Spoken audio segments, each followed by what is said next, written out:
ごきげんいかがですか、渡辺Danです。On today's episode of Backward Engineering Your Script, we have Adrian Castillo with us. And Adrian is someone who, like me, teaches screenwriting at Los Angeles Valley College and within the LA Community College District.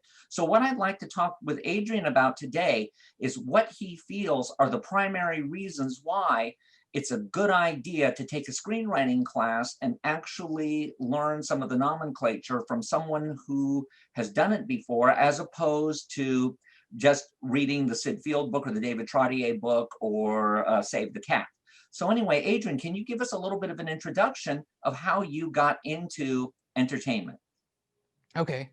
My name is Adrian Castillo, and I teach at Valley and Pierce and for the city Los Angeles Community College District. I landed in education really through you, Dan. Yeah, just taking your classes and being inspired. You invited me to speak about my my background in industrial filmmaking.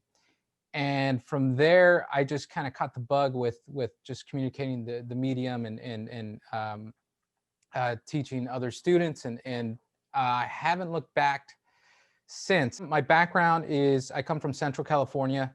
Was born in Delano. If you remember Cesar Chavez, if you're familiar with that, everyone gets that holiday off. That's where I was born. I was raised in an even smaller town. It's called Early Mart, California. So it's a very rural town where movies there wasn't a theater in sight. Whenever we got a chance to watch movies, through VHS and whatnot, it was an escape. It wasn't until later on in my earlier adulthood that I discovered that entertainment was an actual profession that someone can pursue and not just be born into. So I just kind of started collecting books and I just dug myself in this rabbit hole that I've been going digging different tunnels here and there and just learning so much. It's that's the beauty about it. It just never it's never fulfilling. There's always something more that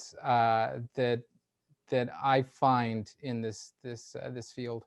As educators, especially at the community college, we are all accredited to teach courses, and with that comes that wealth of knowledge, and all of those books that you just mentioned, I've went through, and plus more.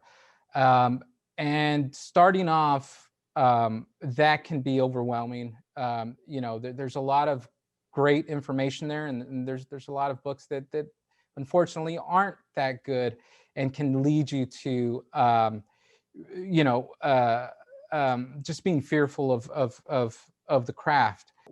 We bring a filtering system. Everyone has every professor teaches differently as far as how they instruct the class and what they bring in, and they bring their own personal style to it. So but all in all, we've all kind of had generally the same amount of education, and we can save you a lot of time and a lot of heartache and a lot of misdirections. One of the things that I found be interesting about the whole process of writing screenplays, as opposed to writing plays or definitely short stories, novels, and all of that, is that when you're doing those other forms of writing, the word is the final. While screenwriting, the word is a blueprint, sort of like an architectural drawing as opposed to the actual building. And the differences between the screenwriting and playwriting is the mostly the conventions. In playwriting, there's a lot of leeway. Like you said, the word is the final say, and the conventions there is that as an audience, we accept a lot of exposition. That's the thing that I've always found fascinating, is that you have playwrights who try to adapt their own work. And when the process of adapting their own work, they tend to make things that are often not very good. And it's because of the difference in the place of dialogue that I find to be there between a play and a film. In a play, you're always going to be row E center and a wide shot. But when you're watching a film, because you're so close, you get the emotional context immediately. It's not coming through the dialogue, it's coming through the reactions. And that's why when you're writing, if you have long sides of dialogue, I always suggest to my students to break it up and talk about what the reaction to every single thing that's said is from the other side. Because whoever's the star of the scene and is leading the conversation is actually the antagonist, because it's the person who's receiving the message who's the protagonist. Doesn't matter, they're the villain. It's how are they taking in what the person who's speaking said. Yeah, you mentioned a good point as far as basically monologues. You know, it doesn't work. Screenwriting is like a tennis match. Somebody says something in real life. Sometimes we, you know, if there's an argument or a fight or discussion going on, we tend to dismiss the dialogue to look at the reaction of the other person who's whatever information is being told about that person. What has surprised you the most about being a teacher of screenwriting? What has surprised me the most? That usually during the grading process, that it really kind of opened my eyes. It's easy. A lot of times we know a lot of we read books and we know all this information, but we tend to turn a blind eye to our own material. So so during the grading process, because I'm so detached, I can really identify the mistakes and the problems, and I try to give enough constructive criticism and give some options and point out. And then when I tend to read my own material, usually during the first draft, I skim over them. I'm a student to myself, so it takes me a while to just kind of let the script breathe, and I tend to just have to print it out and bring out my red pen and really treat it as if I were grading. And it's amazing how much pins I've gone through my own material because I have learned, you know, because of the teaching process and being able to detach. So it's really kind of helped myself out in a way, and that is, it kind of surprised me. But what I enjoy about teaching is really kind of just the spark. You kind of know, you can see when something clicks in a person's mind, and it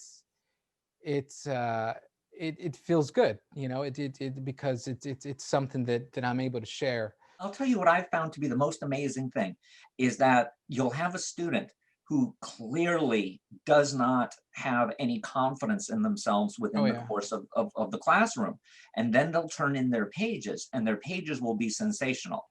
Yeah, that's happened quite a bit, and it's usually the self-conscious writer who's just kind of shy to share their material, and I find that it is just, yeah, that's happened quite a few times. What have you found to be the most difficult thing for you as an instructor to explain to your students? Most difficult thing to explain, I guess it depends on the class, but as far as the writing course is the transition, is writing it's a visual medium, so it's what we were talking about earlier. It's you know, show don't tell. It's coming from that prose to screenplay or even teleplay, where, you know, it's letting go of the senses. My biggest challenge with the students, and this is one that I haven't figured out a way to get past, is that there are no rules. That yes, there's formatting requirements, but there are no rules. Yeah, that is it's weird. There's two different philosophies in teaching, and I try to be the medium between the two because I understand both. At least I feel I do. I tend to like rules. I like breaking rules, but I think it's important to know them before you break them. And with that, I I go over the rules and just I guess rules but I say you have to just understand them. What I do with my students is I always try to make them crazy, because I tell them, watch a bad movie, Yeah. because when Oh you yeah. watch a bad, especially a bad movie that was a hit, because it's not that you're going to look at that and say, well, this was really done slipshod. What is it? I can certainly do that. No, it's because, why was it a hit? What about this happened to connect with an audience, even if it's not necessarily good, that has allowed it to remain as an influential film? That's good advice. I tend to do the same, not so much in the writing course, but in other courses. That's we yeah, I tend to torture them with foreign older films, black and Mhm. white, yeah, silent. But I've heard different schools of thought where showing modern films that are relatable, but there's where else are you going to watch these films or be exposed to them? So I you know bit of a fundamentalist when it comes to that.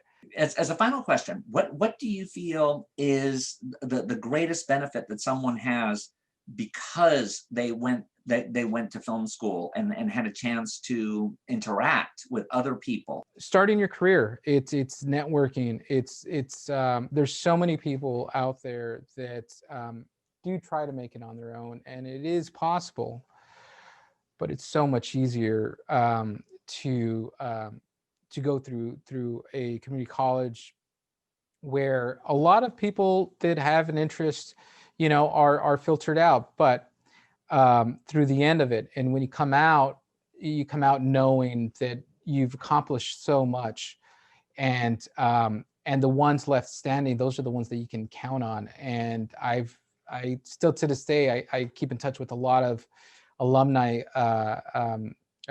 friends that I toss my script over and they do the same, and we give each other critique, or if there's a lead.